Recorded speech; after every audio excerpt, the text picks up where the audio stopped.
Hello, இன்னைக்கு வீடியோவில் என்ன பார்க்க போகிறோன்னு பார்த்தீங்கன்னா காலிஃப்ளவர் கிரேவி தான் செய்ய போகிறேன். அதுக்கு ஒரு பேன் சூடுபடுத்திக்கிட்டு 1 டேபிள் ஸ்பூன் ஆயில் சேர்த்துக்கோங்க. சிறிதளவு இஞ்சி பூண்டு தோல் உரித்து சேர்த்துக்கிட்டு ஆனியன் 2 பெரிய ஆனியன் சேர்த்து வதக்கிக்கோங்க.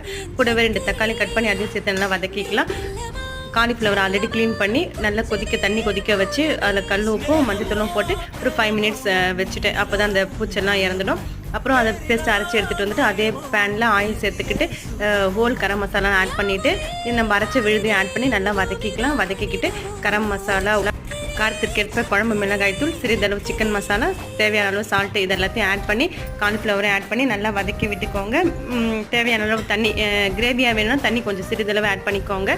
கொஞ்சம் தண்ணி ஆட் பண்ணிவிட்டு ஒரு 10 மினிட்ஸ் மூடி வைக்கலாம். மூடி வச்சு அதுவும் வெந்துடுச்சு. கூடவே பார்த்திங்கன்னா சப்பாத்தி தான் தொட்டு சாப்பிட போகிறோம்.